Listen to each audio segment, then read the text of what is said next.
Hello you guys, and welcome to my first book video. I'm not sure if this is going to be a book channel or if I'm just going to do a series on my normal YouTube channel, but I thought what better way to start off a book channel sort of deal than to tell you all of my all-time favorite books. So I only have some of them in physical copy. Whenever I got married and moved out, I got rid of a bunch of them. Unfortunately, I didn't think I was going to be in such a reading era at this stage of my life, but I have always loved reading my entire life. And so I'm still reading, and I'm still reading new books, and it is probably one of the things that I'm most passionate about in my entire life. So, hi, if you're new here, my name is Mattea, and I love to read. Little fact about me is I don't read any books with graphic descriptions of spice. I read open door romances, like a little bit is okay, but I don't need graphic details of insertions or anything like that. So that is my little unique part of my reading. I don't feel right about it. It's a personal conviction with my faith.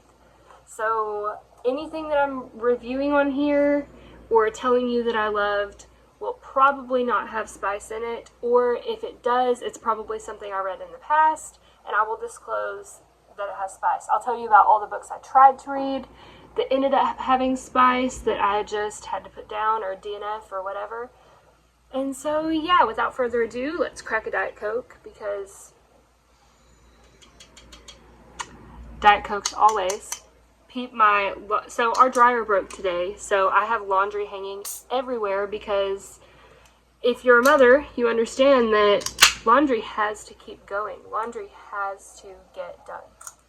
So we are making it work. I'm drying clothes on every surface. So let me start this out by telling you, I will probably start every video telling you what my current read is. I started The Inheritance Games last night. I have all three of these. I didn't want this to be my next read. I'm not going to lie to you. I've heard great things about it, but I really wanted to start Lightlark, but I have all of these in my TBR, like physical TBR. So I started this. So far I'm liking it. I'm only 68 pages in. This follows a girl who was left an inheritance from a guy that she does not know at all, and his family is really hurt about it and is angry at her. And so I'm really excited to read this. I'm liking it so far. So far my favorite is Jameson. I'm just loving the vibes, I must say. But now that you know what I'm reading, let me tell you about my favorite books of all time. I'm going to start this off with my very favorite series of all time. I only have, and my favorite series of all time is the Once Upon a Broken Heart trilogy. You guys, I had a Ride or Die series before I read this series. A series that I read over and over again like clockwork and love. This topped it. It is chef's kiss, best books I've ever read in my entire life. Okay, you guys, it's fantasy. It's got romance. It's got morally gray, but not in the bad way, not in the, spicy way. There's no graphic content in these, but they're the best books I've ever read. Now, I'm not going to tell you I've never read some of the spicy books. I have. These top those, okay? Read them. Love them. Stephanie Garber, I love you. You write the best books I have ever read. But it follows, so I can't even tell you what exactly happens in each individual book. It all just runs together, and I've heard this said lots of times. It all just runs together. You just can't remember what took place in what book. But this follows the story of a girl named Evangeline, and she decides to leave where she is from and travel up to, what do they call it? The True North or something like that. She strikes a deal with Jax, the Prince of Hearts, and this just follows that entire whole thing. So reading these books broke me. They will make you not okay with the way that life is. You want to be with, honestly, I don't know that I don't think I will read these again anytime soon because they took so much out of me. They twisted my heart. They made me dissatisfied with the life that I'm living, which is a problem, okay? But, yes, so check these out. Okay. Second all-time favorite, kind of tied with those, is the Caraval trilogy. This is legendary. It's the only physical copy of the book that I have.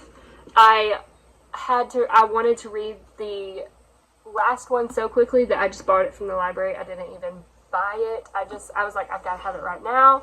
So I borrowed it from the library, so I had to return it. And the first book was lent to me by my sister. This, almost as good as the Once Upon a Broken Heart. It's about this girl, these two sisters who are kind of trapped in their life situation, and so they take a chance and they go play the game of Caraval. The lines between reality and the game kind of blur. There's romance. Crazy, crazy, crazy plot twists at the end of these books. So crazy. But these are also so super good. You definitely should try them.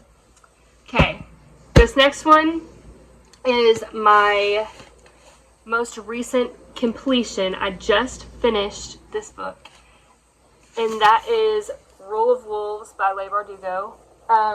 The entire Grishaverse, from the Shadow and Bone trilogy, the Six of Crows duology, and King of Scars and Rule of Wolves, they are all so good. But I have to say that Rule of Wolves took the cake for me. It was so good. There's battle, and there's spy, and there's lost love, and second chance love, and kind of really slow burn build up to what you hope will happen, but you don't know. So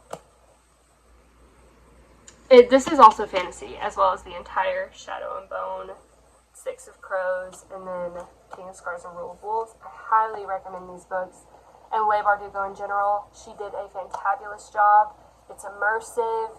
I am a very visual in my head reader. Like, whenever I read a book, I see it taking place in my brain. I cannot believe that some people are not like that, first of all. Why do you even like to read if it's not like a movie in your head? But I highly recommend this as well. So, check it out as well. Now, you remember when I said I had a Ride and Die before Once Upon a Broken Heart? I only have one physical book from this series. It's quite a long series. Let's see. Let me just count.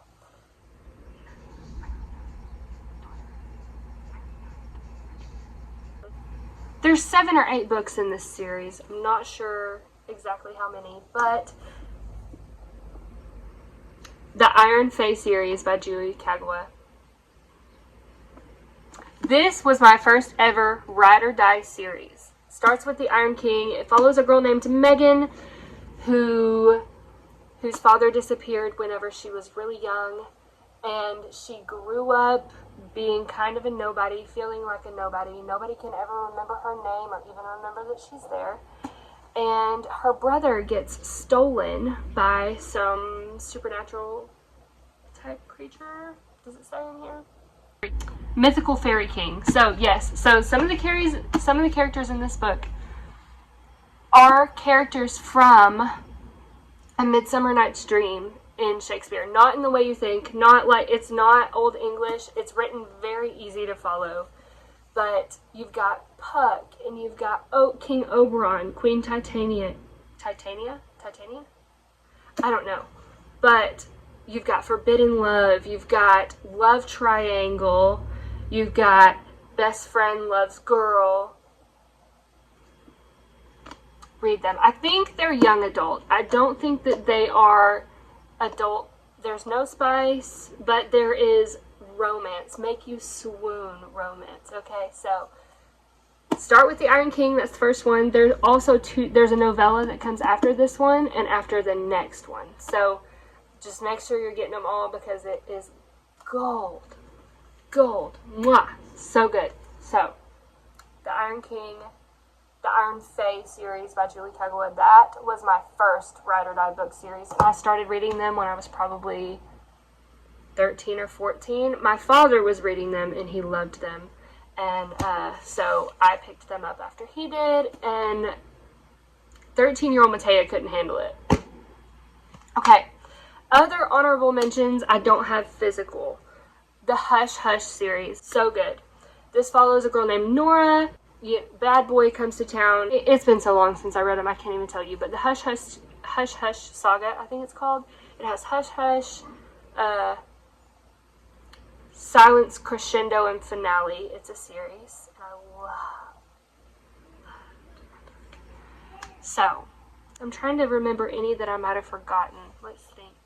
Okay. So my sister lent me a book a couple years ago. It was called Roarin'. It was based in the 20s, and it wasn't sci-fi. I would call it more fantasy than that, but it was very good as well. I can't even remember. It's been so long since I read it, but also really, let me grab it. I also really loved Daisy Jones and the Six by Taylor Jenkins Reid. There's quite a lot of foul language in this one. It switches perspectives a lot. It's written interview style. But I bought it when I was on the way to the Bahamas with our best friends, and I loved this book. It was so good. It broke your heart in all the best ways. It's about a girl in the music scene in the late 60s, and she's like sneaking into clubs, she's meeting people, and she gets roped into being the lead singer of this band, and it kind of follows all the conflict between the band, the story of their albums being made, and all of the romance and heartbreak and drugs and alcohol problems and the struggles of being sober and loving someone you can't have. Daisy Jones and the Six. It's also a series on Prime, and I watched it, and I loved it. So, those are my favorite books of all time, and let me know if you try them. Let me know if you've already read them and loved them. I feel like I have never ever heard on all of Book Talk, all of BookTube, I have never heard anybody talk about these, and they're underhyped. Nobody knows about them, I feel like. So, let me know if you try them. Let me know if you love them. Thanks for coming to my first BookTube video. I'm so excited. Reading is one of my favorite things to do, and I just feel like this is going to be a really, really fun passion for me, a fun outlet for me. So, yeah, just stay tuned for what I'm reading, when, and I'll see you in the next one. Bye, guys.